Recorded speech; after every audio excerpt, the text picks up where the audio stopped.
Con su venia, señor rector. Damas y caballeros, a nombre de la Universidad de Guadalajara, del Centro Universitario de Ciencias Económico-Administrativas, sean todos ustedes bienvenidos a la 30ª edición de la Semana del Economista. Y para dar inicio formal a nuestro evento, me permitiré presentar a las distinguidas personalidades que nos honran en el presidio. Se encuentra con nosotros el maestro Tonatiu Bravo Padilla, rector general de la Universidad de Guadalajara.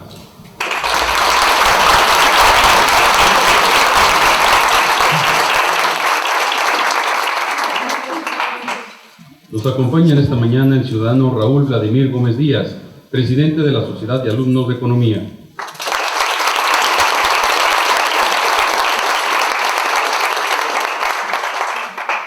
Asimismo, agradecemos la presencia del ciudadano Isaac López Murano Flores, presidente de la licenciatura en Economía.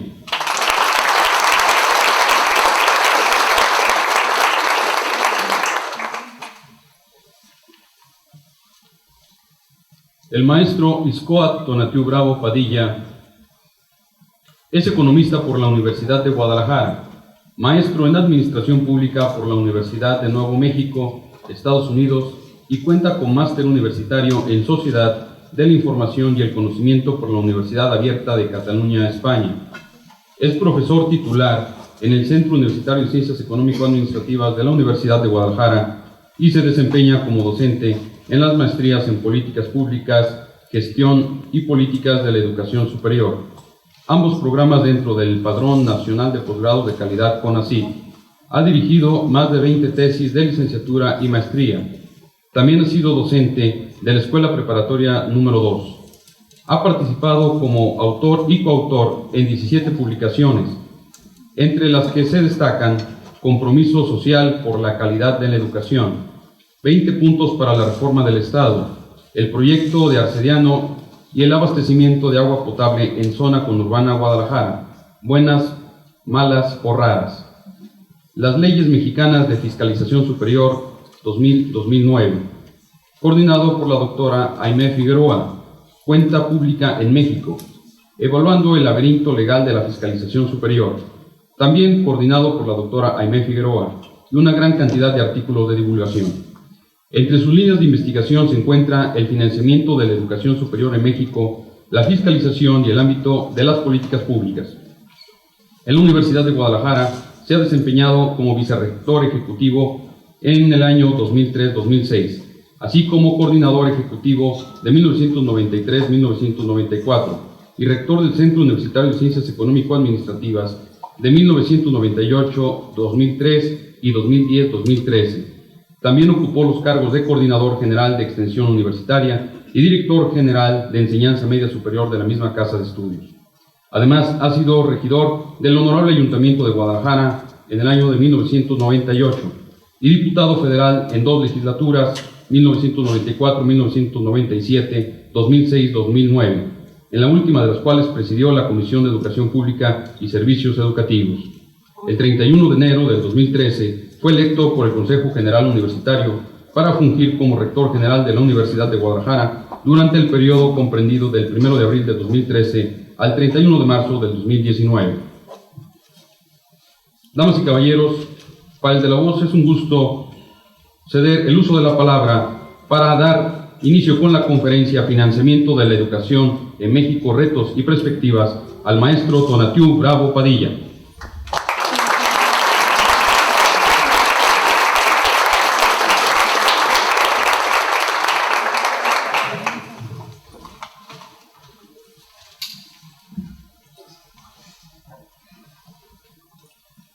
Muy buenas tardes tengan todos ustedes y primeramente les ofrezco una disculpa tanto el rector del CUSEA, a quien le agradezco mucho su presencia, al maestro Alberto Castellanos, como un servidor. Estábamos aquí en el auditorio del sindicato en la toma de protesta del nuevo dirigente y nos demoramos un poquito, así que les ofrezco una disculpa por la llegada tarde.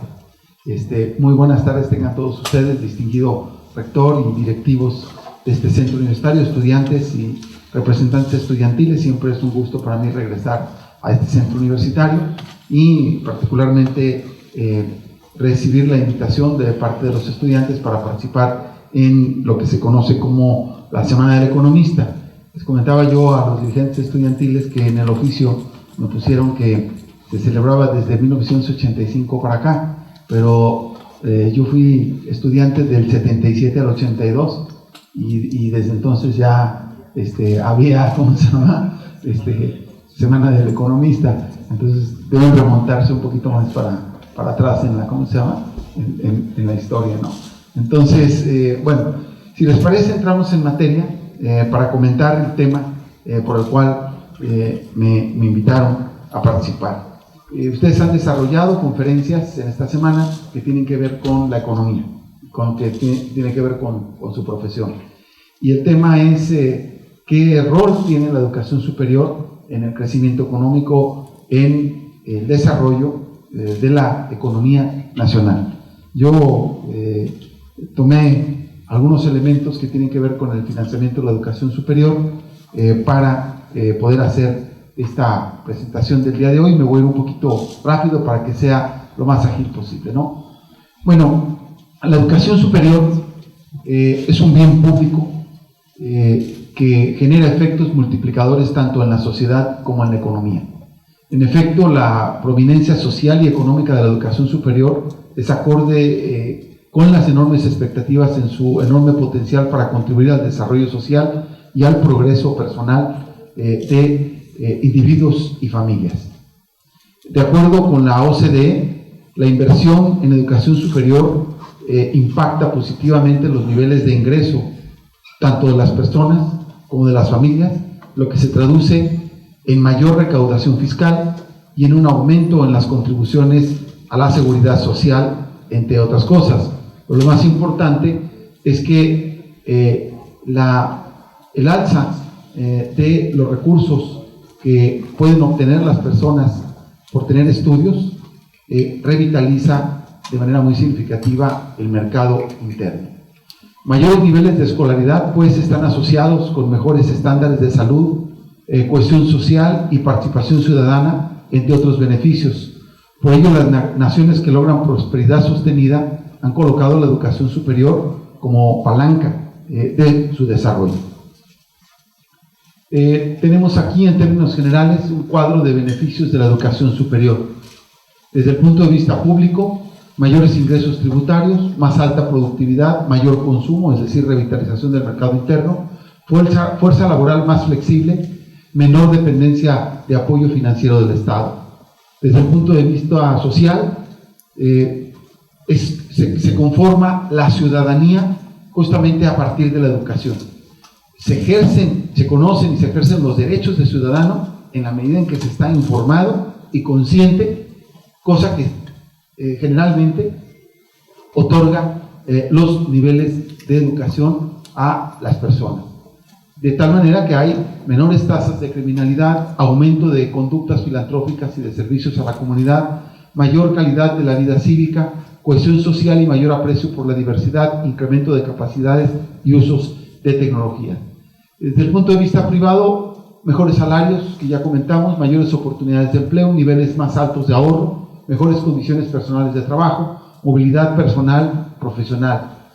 Desde el punto de vista social, mejores condiciones de salud y expectativas de vida, mayor calidad de vida, mejores decisiones de consumo, estatus personal, mayor cantidad de hobbies o actividades para tiempo libre. De acuerdo con Manuel Castells, ubicaríamos entonces ya qué está ocurriendo en el siglo XXI y qué está impactando en nuestra sociedad. La sociedad del conocimiento se caracteriza por el hecho de que las condiciones de generación y procesamiento de información han sido sustancialmente alteradas por una revolución tecnológica que impacta todos los procesos sociales, económicos y políticos. El tránsito hacia la sociedad del conocimiento refleja o se caracteriza por tres elementos que quisiéramos destacar. El conocimiento y la comunicación se han vuelto cruciales para el desarrollo de las naciones. En el ámbito económico, el conocimiento significa niveles sin precedentes de productividad. En el ámbito social, los individuos dependen cada vez más de los flujos de información adecuada, pertinente. Basta ver para qué usan ustedes sus celulares, sus smartphones o las redes sociales y es justamente para estar informados al instante. Los gobiernos y las instituciones muchas veces nos enteramos por las cosas que pasan, ya no por las noticias, ya no por los periódicos del día siguiente, sino por los reclamos o los mensajes que se están enviando a través de las redes de comunicación que ha caracterizado ya ahora a la sociedad del conocimiento. El conocimiento se ha convertido en el principal activo de la economía y la sociedad. Por ahí ustedes han estudiado la historia económica y se habrán percatado de que así como hubo la sociedad comunal en la que los bienes eran comunales por la dificultad que se tenía para obtenerlos, en muchos de ellos incluso la propiedad y la administración del agua y de otras cosas eran totalmente comunales. De manera posterior, la época de la esclavitud, en la que el principal bien o el principal factor de la producción era la persona. Después, en la época feudal, las grandes extensiones territoriales y las familias que las hacían producir eran el factor fundamental de producción. Y luego, posteriormente, en el capitalismo, pues el capital y el trabajo como los dos elementos fundamentales que movían las palancas de la economía. Hoy podemos decir, sin haber cambiado el tema del capital, lo cierto es que la forma que puede hacer desarrollar al capital y al trabajo es precisamente el conocimiento. Es la herramienta o el aspecto que se ha convertido en ese principal aspecto. Cada vez más grupos aspiran a ingresar a las universidades por esta razón. Para inicios del siglo XX se calculaba que existían alrededor de 500,000 estudiantes de educación superior en todo el mundo, pero a inicios del siglo XXI hay más de 100 millones. Se calcula que para el año 2025 serán 263 millones los jóvenes con acceso a la universidad. Se estima que en los próximos 35 años, más del 70% de la población mundial vivirá en zonas metropolitanas, con las implicaciones que ello conlleva para el acceso a la educación superior. Vamos a ver aquí unas láminas que nos hablan de la masificación. Es una fuerte presión para los sistemas tradicionales de financiamiento. Si ustedes observan, tenemos la línea azul que nos habla de un nivel alto, medio alto, la línea naranja, medio bajo, la línea gris, y bajo, la línea amarilla. Estamos hablando de la evolución de la matrícula según nivel de ingreso de los países.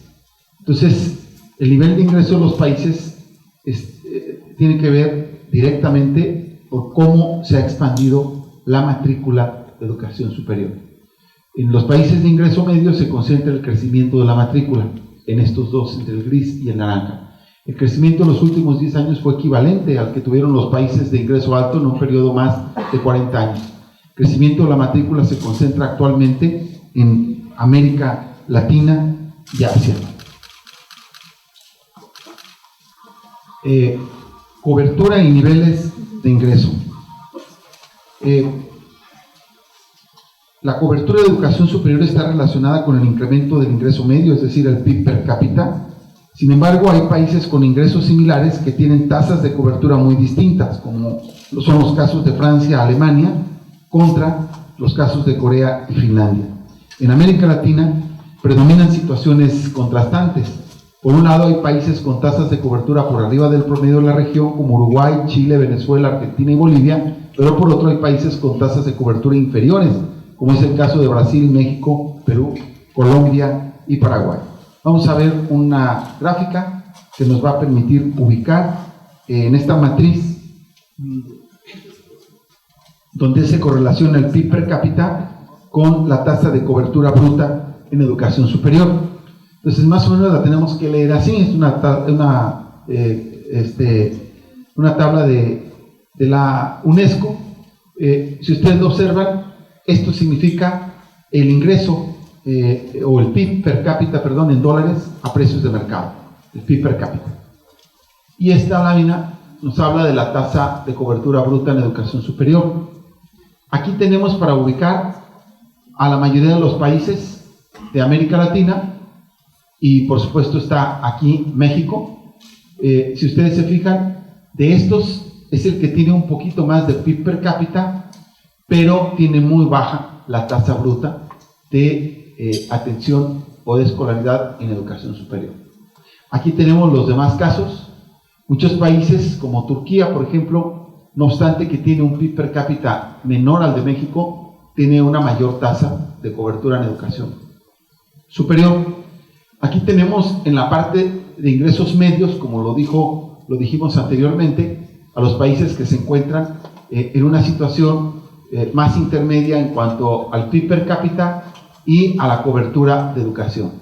Sin embargo, como ustedes lo pueden ver, los países Estados Unidos y Noruega, que se caracterizan por un PIB per cápita muy alto y una tasa de cobertura de educación también muy alta. Estos países que están aquí son justamente los que mantienen un liderazgo colectivo en el PIB per cápita y las posibilidades de educación superior, para más o menos correlacionar estos indicadores que tienen que ver con lo que ustedes me plantearon que pudiéramos platicar el día de hoy. ¿Qué tendencias globales hay en el financiamiento hoy en día de la educación superior? Bueno, en primer lugar, una diversificación de modalidades para atender una demanda socialmente diferenciada y para reducir costos en la provisión de servicios educativos. Crecimiento del financiamiento privado, provocado por la austeridad fiscal, el aumento de la demanda, la competencia de otras necesidades sociales, la limitada capacidad de los gobiernos para llevar a cabo reformas fiscales de fondo. Aumento de la presencia del mercado, es decir, la percepción de altos rendimientos privados de la educación superior, propició un clima favorable para la expansión de los mercados, es decir, la provisión privada, costos compartidos y competencia entre las instituciones de educación superior. Mayor fiscalización y rendición de cuentas caracteriza como tendencia. Se exige a universidades más transparencia y rendición de cuentas, difusión de técnicas de evaluación y medición del desempeño que se obtiene en la calidad de la educación. Gestión abierta, se exige a las universidades contar con modelos de gestión más abiertos, incluyentes y ágiles. Énfasis en la calidad, la masificación no regulada impactó la calidad de la enseñanza, se requiere mejorar la calificación de profesores, actualizar currículas, invertir en instalaciones, equipo y tecnología. Bueno, ustedes saben, la UNESCO convoca a conferencias mundiales sobre educación superior de manera periódica. En 2009 fue la última, y ahí se señaló: en ningún otro momento de la historia ha sido más importante invertir en educación superior como un motor en la construcción de una inclusiva y diversa sociedad desde el conocimiento. Vamos ahora a ver por qué el financiamiento de la educación superior se ha convertido en un problema. Pues aquí lo tenemos sintetizado. La emergencia de la sociedad del conocimiento, ya dijimos, estamos haciendo una especie de síntesis de los argumentos que hemos dado. La sociedad del conocimiento pone en el centro la necesidad de que los estudiantes o los jóvenes se preparen a nivel de educación superior. La percepción positiva sobre los beneficios económicos y sociales de la educación superior también. Esto ha generado un aumento de la demanda de la educación superior. Aquí, en esto de la emergencia de la sociedad del conocimiento, nada más les pongo un ejemplo. Antes, las empresas fabricantes de carros, su principal inversión eran las plantas y los materiales, los insumos que utilizaban para la fabricación de los carros. Hoy en día esto ya no es así. Hoy en día las fábricas o las empresas que fabrican carros invierten más recursos en grupos de investigación aplicada que estudian cómo van a revolucionar la producción en los próximos años. Entonces, ustedes tienen que una firma como la Nissan hace una gran inversión en un grupo de investigadores para buscar motores más eficientes, con menor consumo de gasolinas, con menor contaminación y con energías alternativas, motores eléctricos, etc. Esa es una línea de investigación. Otra línea de investigación compleja lo puede ser sobre los chips o circuitos electrónicos que usa el vehículo. Y si ustedes se fijan, pues se suben al carro y ya todo viene con dispositivos electrónicos automatizados. Otras líneas de investigación son las que tienen que ver con la ergonomía y la comodidad los materiales, la pura línea de materiales es importantísima, pero líneas que van desde el simple acumulador, por ejemplo, que es toda una herramienta central del funcionamiento del vehículo para la provisión de energía, hasta los materiales con los que está fabricado el vehículo, los temas de duración, el diseño aerodinámico para el desplazamiento, etc. Entonces, ahora las empresas tienen que hacer una enorme inversión en el tema del conocimiento, y es justamente ahí donde existe la demanda, la presión en la demanda para incrementar las posibilidades. Terminamos. Esto genera la necesidad de incrementar la inversión y saber quién y cómo aportará los nuevos recursos que se requieren para este crecimiento. Bueno, como buenos economistas que son los que están aquí, ya saben que hablar de la escasez de recursos es clave en nuestras materias, ¿no? Como característica dominante a nivel global. Los patrones de financiamiento público continúan siendo insuficientes para atender la alta demanda.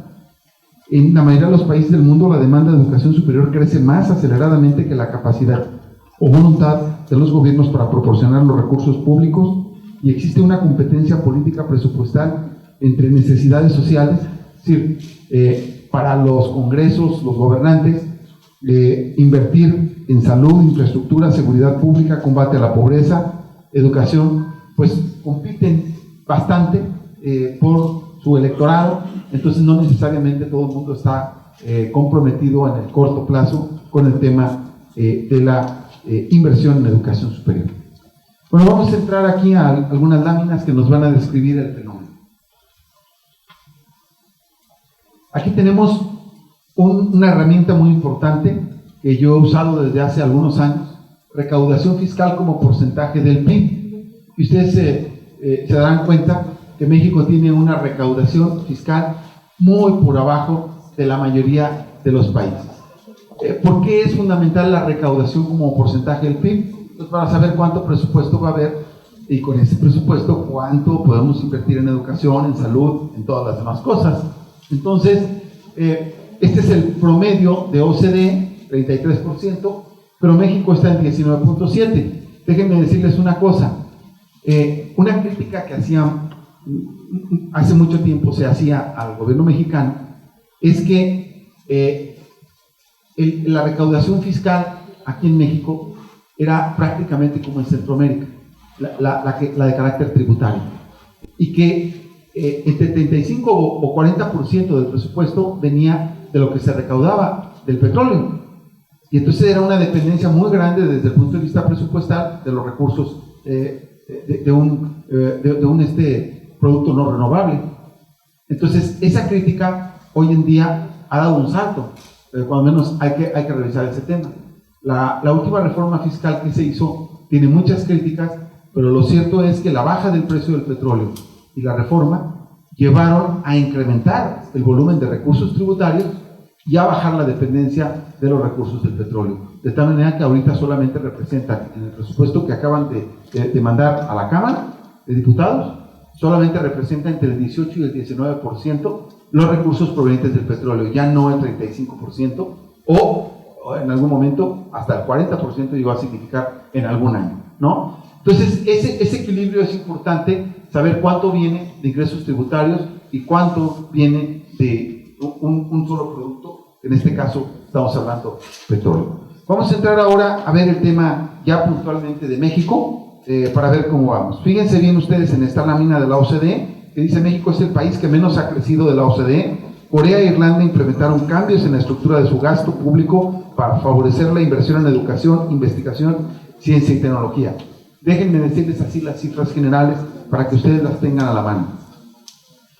Los países que más invierten en ciencia y tecnología llegan a invertir hasta el 4%. Ese es el caso de Israel, y es el caso de Dinamarca, es el caso muy cercanamente de Japón, ¿sí? Luego vienen países cuya inversión está entre 3 y 4% del PIB en ciencia y tecnología. Bueno, esos países, los que están por arriba de entre el 2 y el 3% en esa inversión, son los que tienen a los premios Nobel. Es decir, son los que logran un desarrollo científico y tecnológico de punta.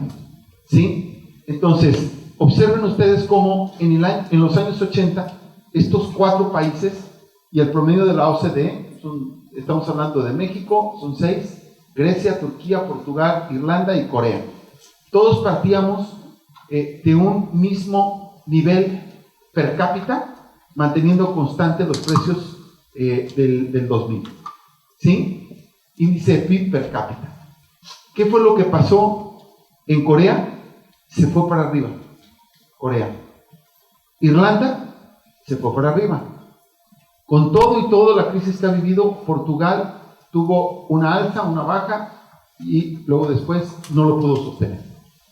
Turquía fue un poquito más errático, subidas y bajadas, en fin. Este es el promedio de la OCDE. Aquí tenemos a Grecia, a pesar, ustedes han visto la crisis que ha estado viviendo Grecia por el endeudamiento, pero tuvo el financiamiento de los organismos multinacionales de la Unión Europea, y finalmente aquí tenemos nosotros a México, ¿no? Entonces, es importante correlacionar, pues, qué inversión han hecho estos países en educación superior y qué ha pasado con el desarrollo de su economía. Ahora vamos a ver la variación del presupuesto de educación superior en México como porcentaje del PIB. Ustedes observarán que estamos hablando del 0.67% si solamente hablamos del gasto de educación superior, 0.67, y si incluye a educación superior más ciencia y tecnología, estamos hablando que en el mejor de los casos hemos llegado al 1% del PIB en lo que respecta a los dos, ¿sí? La distribución porcentual del presupuesto federal en educación en 2014, aquí la tienen ustedes. No es que haya que poner a los niveles educativos a competir entre sí, pero lo cierto es que nuestro gasto educativo sigue siendo predominante en educación básica, en educación superior solo el 18% y en media superior del 13%. Y aquí otros niveles, vean ustedes, muy bajo el posgrado, estamos hablando del 1% del gasto, cuando el posgrado es lo que permite formar a los recursos de alto nivel y son los que en todo caso permitirían un salto en las condiciones de productividad. Entonces, definitivamente nosotros tenemos que hacer crecer la inversión en educación superior, pero particularmente tenemos que tener un mayor egreso en el posgrado de calidad. Aquí está la tasa bruta de cobertura en educación superior en países seleccionados.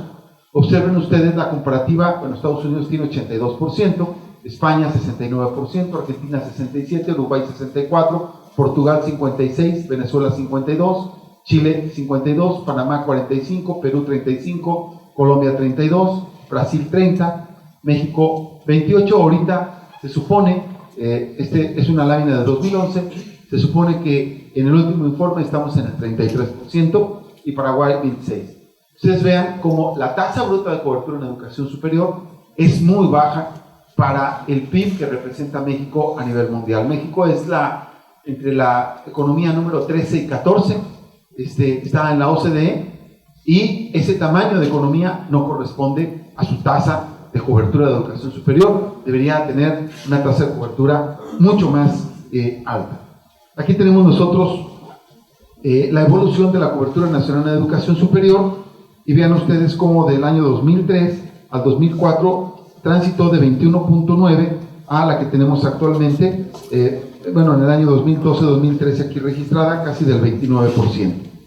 Y estamos ahora observando la cobertura en educación media superior, porque están correlacionadas, y en el mejor de los casos estamos hablando 65%, en este año estaríamos hablando de cerca del 68% de cobertura en la educación media superior.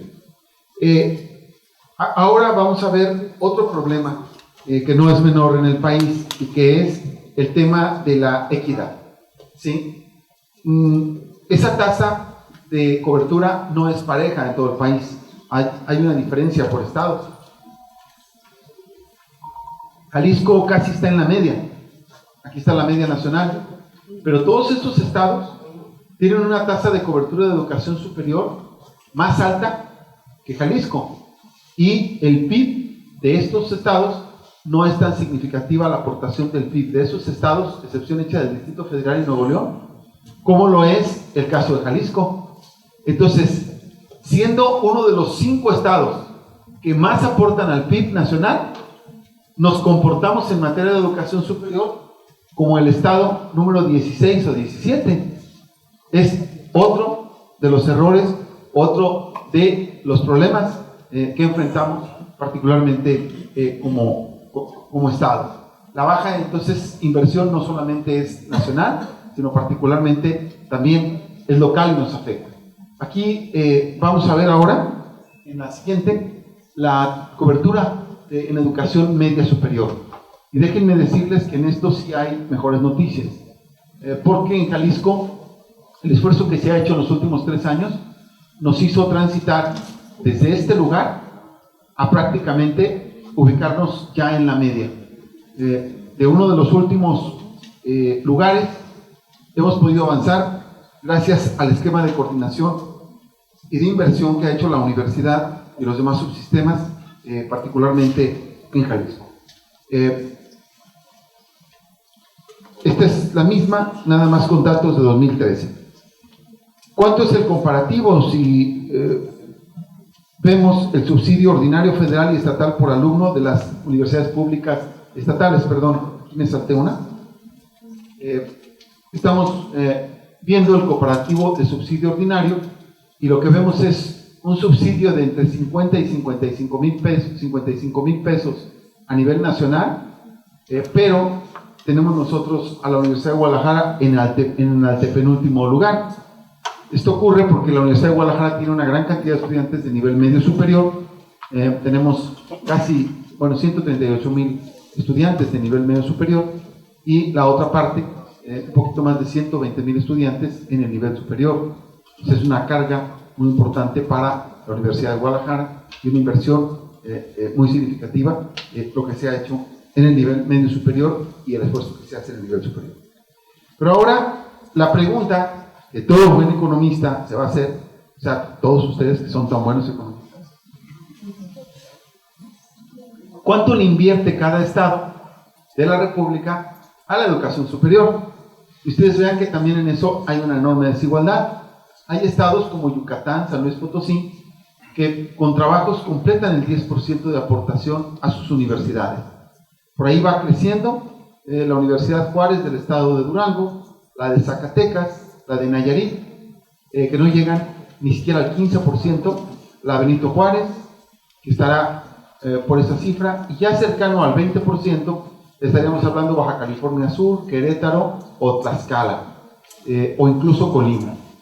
Pero a partir de Guerrero, ya estaríamos hablando de una aportación estatal de 20% hacia arriba, que involucraría a Aguascalientes, a la del estado de Hidalgo, a la de Nuevo León,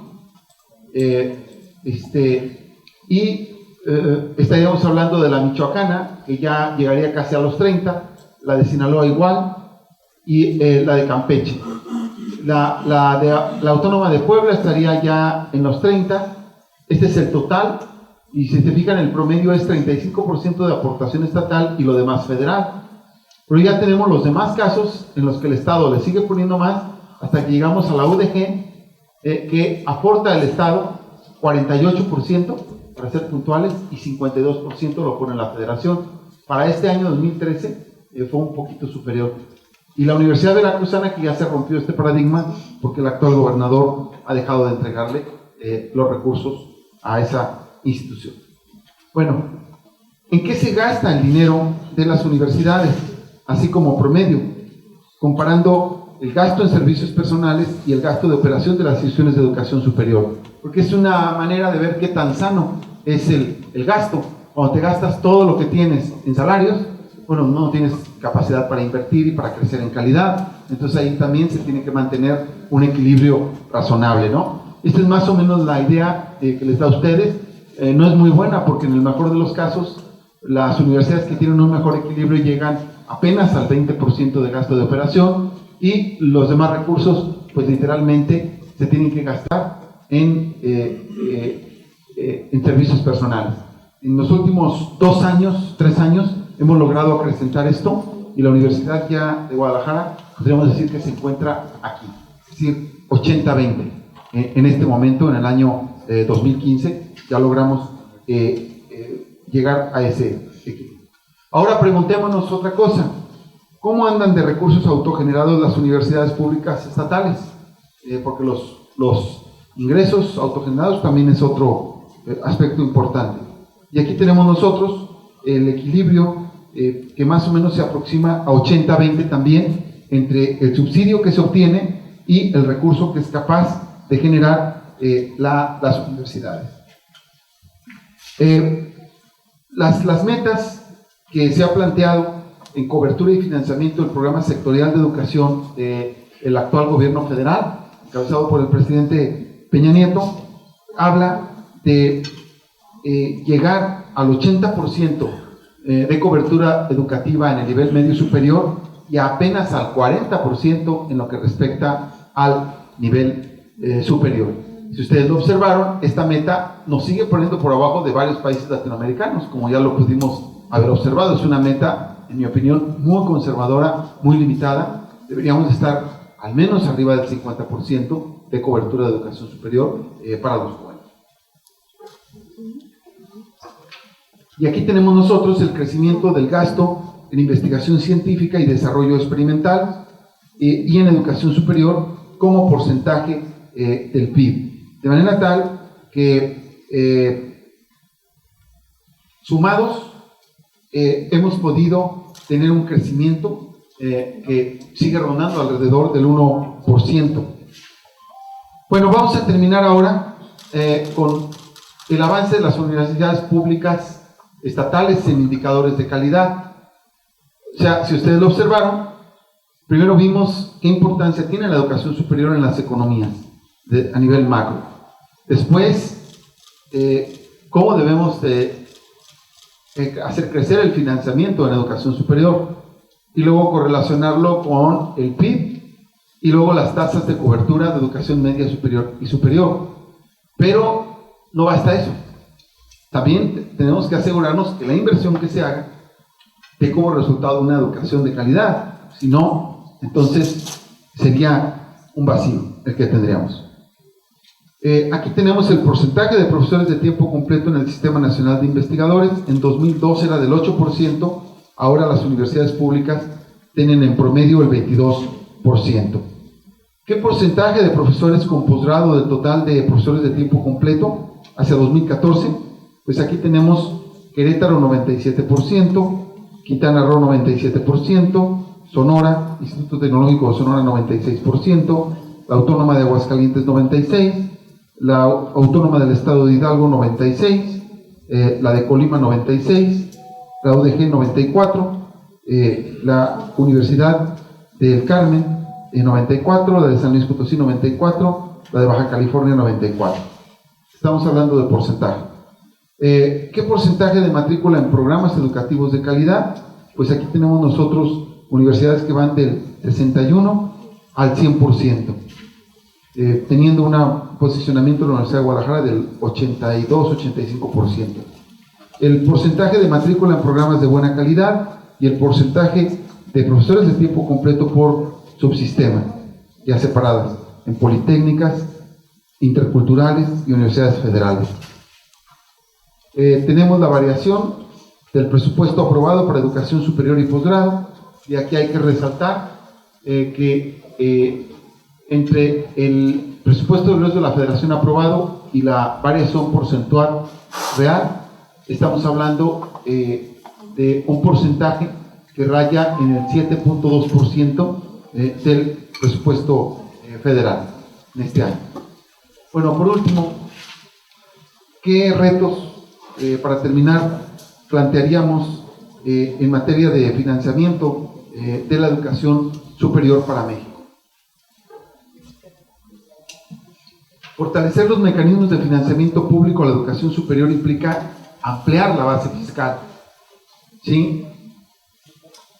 Vuelvan a tener en la memoria qué porcentaje de recaudación tiene México como porcentaje del PIB para tener el presupuesto, y de memoria lo decimos. Ahí en esa gráfica vimos que era el 19%. ¿Sí? Si queremos que crezca el financiamiento de la educación superior, pues tiene que crecer el recurso presupuestal que se tiene. Y tenemos que ampliar, por lo tanto, la base fiscal. No es sostenible, pues, que 7 de cada 10 estudiantes de la matrícula total de educación superior estén en instituciones públicas con una de las tasas de recaudación más bajas, tanto de América Latina como entre los países de OCDE, 19.7% del PIB, incluyendo la renta petrolera, como ya lo comentamos. Es necesario que las universidades públicas, además de sostenerse mediante el concurso de recursos públicos, ampliemos y diversifiquemos las fuentes de financiamiento. No solo depender de lo que nos puede dar el gobierno estatal y federal, sino generar recursos. Actualizar el marco legal que norma la educación superior. Necesitamos una ley para el financiamiento de la educación superior que establezca claramente los compromisos del gobierno federal y las entidades federativas. Porque como ustedes vieron en la lámina, hay gobiernos de los estados que dan muy poco dinero para la educación superior y le dejan la carga principalmente al gobierno federal. Como ha propuesto la NUYES, que es la Asociación Nacional de Universidades e Instituciones de Educación Superior, es necesario elevar el presupuesto público de educación superior al menos al 1.5% del PIB y otorgarle el 1% a ciencia y tecnología. El presidente de la República dice que al terminar su periodo sí le va a estar dando 1% a ciencia y tecnología. Ahorita el más que le ha tocado, estamos hablando de él, ha llegado al 0.5.52% del PIB a ciencia y tecnología. En eso sí se ha incrementado el recurso, pero no en el caso de educación superior. Insistir en la estrategia de presupuestos plurianuales, sobre todo de fondos de concurso, para promover una genuina planeación de largo plazo. Porque pues, las universidades aceptamos un estudiante y ya sabemos que se va a quedar como promedio en la universidad, se quedan 8 semestres. Algunos aquí de CUSEA que traen más prisa, se lo avientan en 7 semestres y muy ocasionalmente hay alguno que se lo avienta en 6. Pero nosotros tenemos que hacer las previsiones para que se queden 8 semestres y por supuesto más de algunos se queda 9, 10, 11 y no le podemos decir que no, ¿verdad? O sea, si se queda más semestres hay que tener habilitados los espacios y todo lo demás para que se queden. Entonces los presupuestos plurianuales son necesarios. Aquí en el presupuesto que acaban de meter a la Cámara de Diputados es la primera vez que ponen una línea de financiamiento plurianual que es para infraestructura educativa. Entonces eso habrá que revisar si lo va a aprobar la Cámara de Diputados para saber cómo impactaría. Bueno, el sistema de financiamiento debe ser más innovador. Por ejemplo, en Colombia implementaron un impuesto especial cuya recaudación va directamente a la educación superior. O por ejemplo, Costa Rica y Brasil, existe una indexación al presupuesto o al PIB, donde los incrementos van directamente a la educación superior, lo que genera un círculo virtuoso de mejora económica. Bueno, ¿sí se entendió este último? Entonces se dice, si el presupuesto es 100, que sea, es 100, de ahí siempre se va a dar un porcentaje para educación superior. Entonces, al año siguiente, el presupuesto creció en tanto, bueno, pues entonces se respeta el porcentaje que le debe corresponder a la educación superior. Actualmente esto no pasa así, ni en Jalisco, ni en México, de tal manera que antes, hace 15 o 20 años, el presupuesto que se le daba a la universidad era arriba del 5%, llegó a ser del 6.5% del presupuesto estatal, y ahorita es menor al 5%, 4 puntos y fracción, ¿no? O sea, no ha ido creciendo. Bueno, por último, el planteamiento de que debe haber una política en la educación superior de Estado. ¿Qué significa una política de Estado? Bueno, que sea de largo plazo, que no nos mantenga cada año viendo a ver si hay dinero o no hay dinero en las negociaciones, en la visita de los 7 templos a México, etcétera, ¿no? Tenemos necesariamente que darle una continuidad a la política, ¿no? Entonces, queremos una política institucionalizada, que tenga suficiencia, que tenga equidad y reglas claras en la distribución y concurrencia de recursos, que abone a la transparencia en los mecanismos y procedimientos de distribución de recursos, corresponsabilidad, reconocimiento al desempeño institucional y a la calidad, que tenga un horizonte de mediano y largo plazo. Y bueno, pues esto tendría que pasar, en nuestra opinión, por un acuerdo nacional para impulsar la educación superior, de manera tal que la educación superior pues se convierta en una de las principales palancas para el desarrollo y para el crecimiento económico. Pues por su atención, muchas gracias, y si hubiera alguna interrogante, con mucho gusto la contestamos. Bien.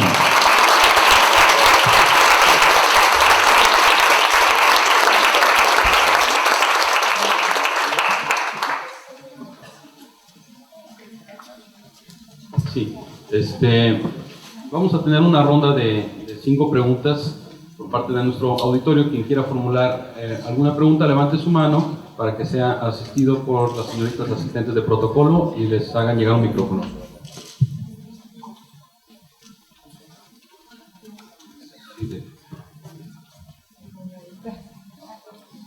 Gracias. Gracias, señor rector, por su presentación muy clara, y seguimos con el mayor interés. Pedirle si nos puede ampliar un poco, saliéndonos del marco del financiamiento público. En su presentación quedó claro cuáles son los requerimientos y la importancia del financiamiento público hacia las universidades, pero también tenemos que reconocer que es insuficiente. Difícilmente se podrá incrementar los recursos por la situación económica que vivimos. Y en ese escenario, ¿cómo percibiría usted la conveniencia, la factibilidad de que las universidades pasaran también a generar sus propios recursos a través de empresas, a través de una vinculación más efectiva con el sector privado, donde exista retribución económica por los servicios que preste la universidad, como una estrategia pues complementaria al financiamiento público? Otra pregunta, segunda pregunta, por favor.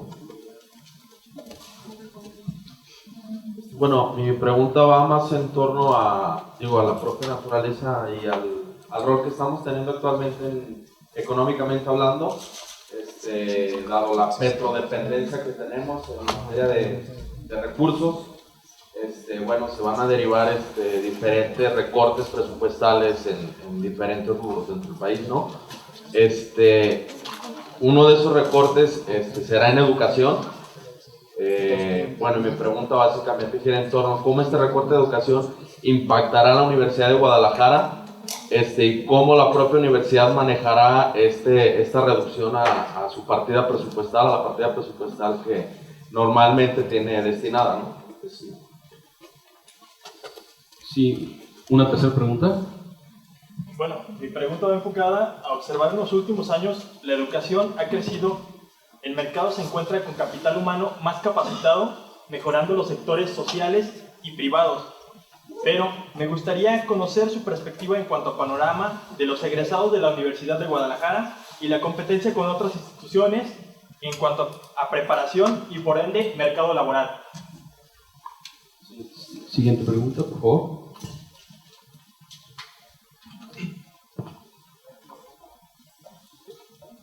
Serían todas las preguntas, señor rector. Una de dos, o quedó muy claro todo, o no tenía muchas dudas, pero bueno, no, muy bien. Bueno, sí, de la primera, yo creo que sí, las universidades sí tenemos muchas posibilidades de ampliar nuestro financiamiento. Es cosa de ponernos a echarle ganas. Yo creo que debemos de contar, como lo hacen otras universidades, instituciones, con una entidad que procure proyectos para la captación de recursos. Actualmente ya lo hacemos. Aquí mismo el CUSEA realiza estudios a secretarías federales, a secretarías estatales, a gobiernos municipales, les entrega los resultados y hay una mecánica de financiamiento alrededor de eso.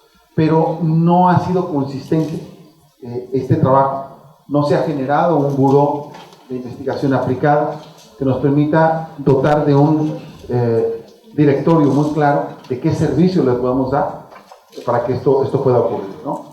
Entonces yo creo que tenemos que trabajar más alrededor de eso y sí podemos crecer los recursos propios de manera muy significativa. Yo no apostaría mucho a crecerlos a partir de las aportaciones de los estudiantes, sinceramente, por varias razones, no solamente por el tema político. Sin embargo, solamente sí dejaría apuntado algo. Yo sí soy de los que piensan que si actualmente se sostiene en general la gratuidad de la educación y solamente se solicitan aportaciones que son relativamente bajas comparados con lo que la universidad invierte, lo cierto es que sí debería de mantenerse ese esquema, pero pedirse un mínimo desempeño académico para quien desee continuar en ese esquema, ¿no? Si alguien no tiene un mínimo rendimiento académico, que sea consciente que puede perder una parte, por así decirlo, del financiamiento o que tendría que costarle un poco más para repartir las oportunidades. Porque por otro lado, a mí me ha tocado ver, y ustedes lo pueden observar aquí mismo, hay estudiantes que tienen un excelente o un buen desempeño, una dedicación, y lo que requerirían es ser apoyados más económicamente porque sus condiciones son verdaderamente muy limitadas. Entonces, las dos cosas creo que serían importantes, pero no lo pondría como una política central para la obtención de recursos, simplemente para mejorar la equidad en la distribución. En lo que sí es la obtención de recursos a través del trabajo que haga la universidad, yo creo que eso sí es muy importante. La Universidad de Guadalajara tiene recursos que le ayudan a mantener infraestructura, a mantener dependencias, que de otra manera las tendríamos que sacar del subsidio ordinario, ¿no? Entonces ahí es donde se ve la ganancia. Entonces yo estoy totalmente de acuerdo en que tenemos que generar proyectos y tenemos que generar una estrategia para el incremento de recursos propios por parte de las universidades. Eso es urgente hacerlo y es apremiante, y eso nos permitiría, sin lugar a dudas, mejorar sistemáticamente.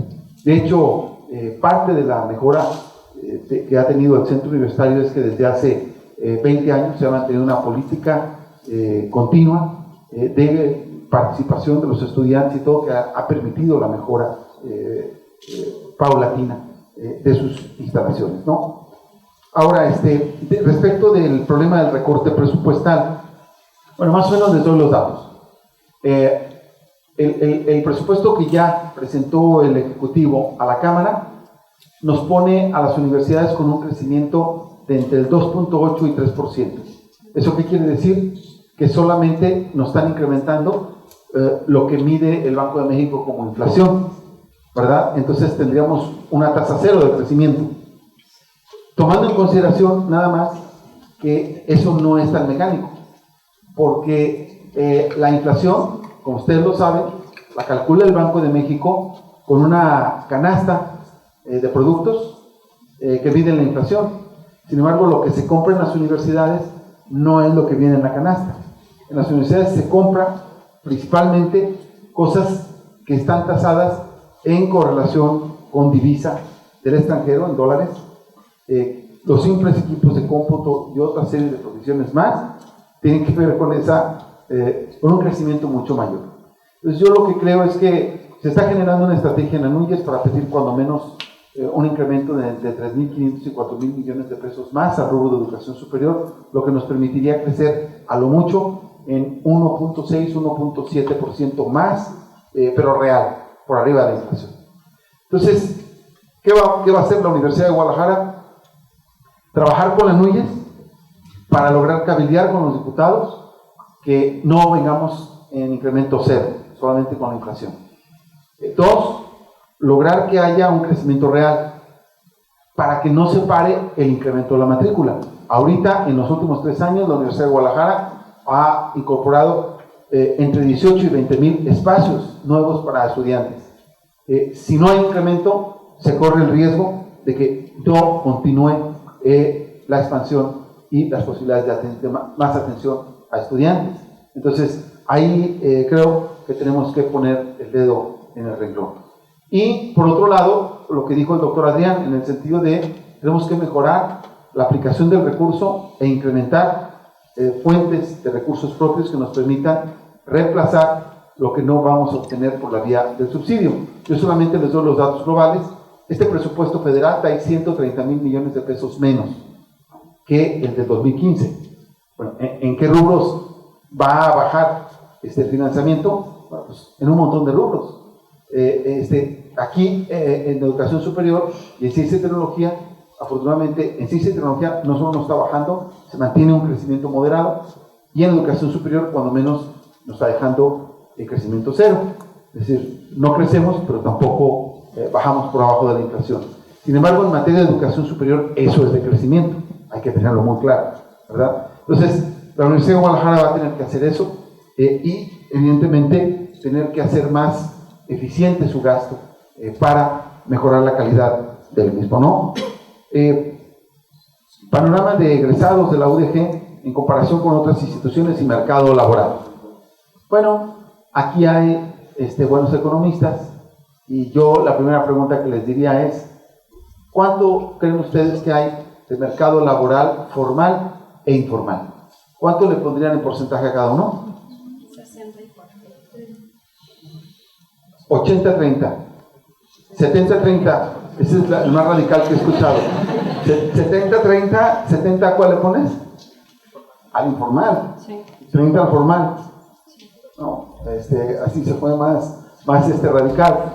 Más o menos vamos a creer que podríamos ahorita hablar de un 50-50 con la expectativa de que llegara a 60-40. ¿Sí? Bueno, nada más al tener ese dato, nos debe quedar clara una cosa. ¿Sí? ¿Por qué el egresado de la universidad lo queremos ver a todo egresado de la universidad en el 30% formal, o en el 40% o en el 50%, lo que sea? ¿Lo queremos ubicar en el formal? Pues no. Todos los egresados de las universidades se van a enfrentar a esa realidad del mercado laboral y van a tenerse que distribuir entre mercado formal e informal de trabajo. Sí, es cierto que los estudios profesionales tenderían a formalizar su incorporación más bien, y no lo informal, pero el problema es la producción de ingreso y de riqueza.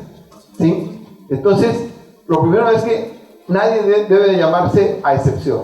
Por eso, cuando los estudios muy sesudos que hablan de dónde se están incorporando los egresados, si de veras quieren ser realistas, lo que tienen que partir es cuál es la estructura del mercado laboral, informal, informal, y del formal cuál es la estructura laboral.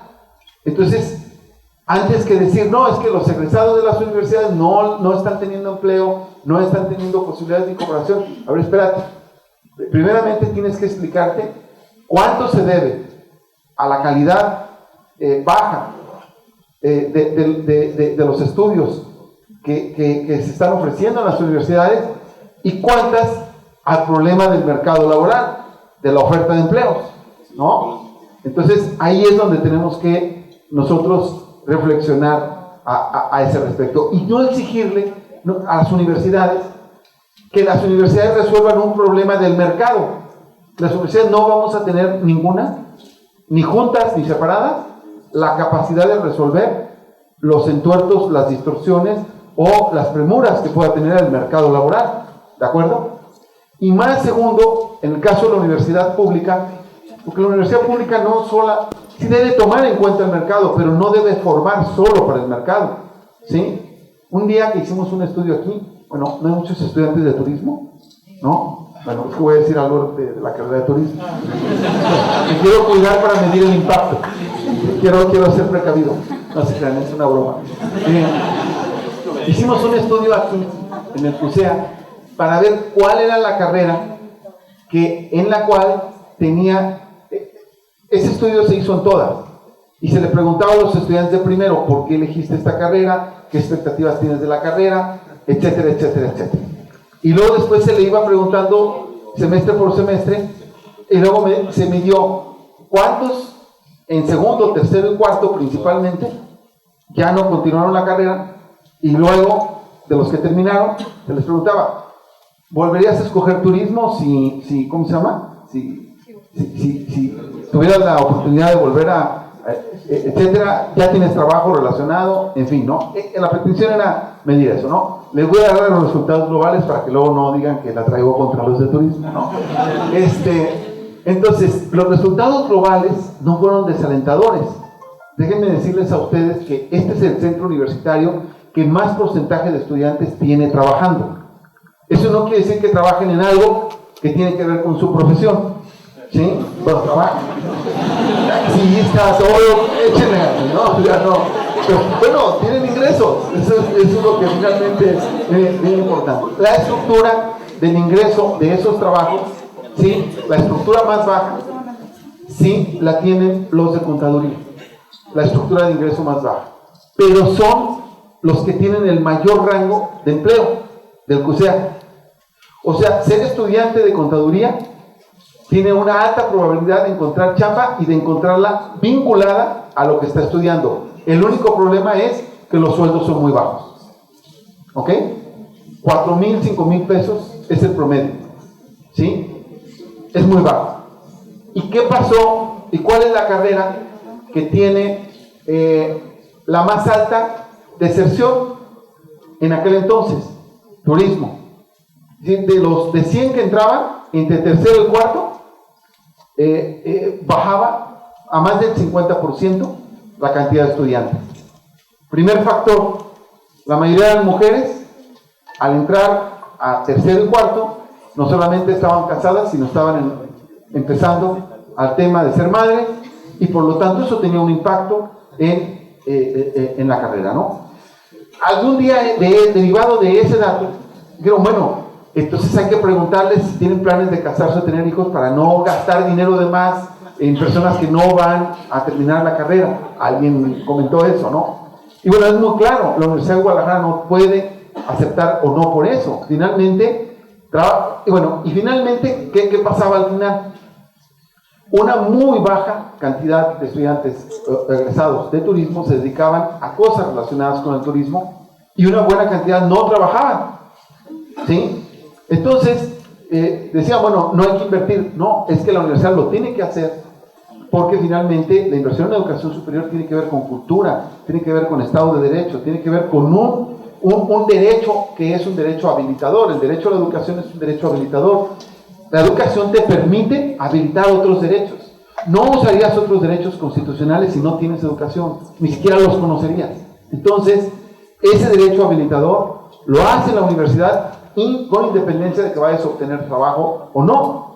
Igualmente, la diversidad de estudios que tiene que ofrecer una institución pública, que tiene que ser de literatura, filosofía, etcétera, aunque eso no esté conectado con el mercado laboral, se necesitan filósofos, literatos, etcétera, etcétera. ¿Okay? Economistas. ¿Okay? Entonces, bueno, simplemente lo que les digo a ustedes es que el factor, pues, que debe llevar a tener educación superior tiene que ver no solamente con los factores macroeconómicos, no solamente con los factores de crecimiento social, del desarrollo de las familias, las personas, sino lo que es más importante, del impacto que tiene la educación, el impacto multiplicador en las más diversas áreas para hacer crecer a la sociedad. Y yo creo que ese es uno de los puntos que más se deben de rescatar de este tema del día de hoy, que tiene que ver con el impacto de la educación superior en la economía, en la producción, en fin. Bueno, pues por sus preguntas y su participación, muchísimas gracias. Es un gusto haber estado en el CUSEA y le agradezco mucho a su rector y a sus autoridades que hayan estado aquí presentes.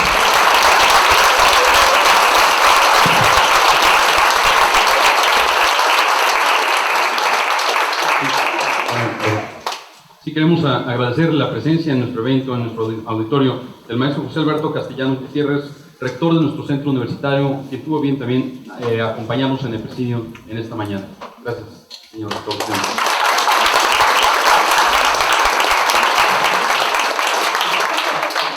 Y no queda más que agradecer la excelentísima conferencia que nos dictó el maestro Donatio Bravo Padilla, referente al financiamiento de la educación superior en México, retos y perspectivas, en esta 30ª edición de la Semana del Economista. Muchas gracias, muy buenos días.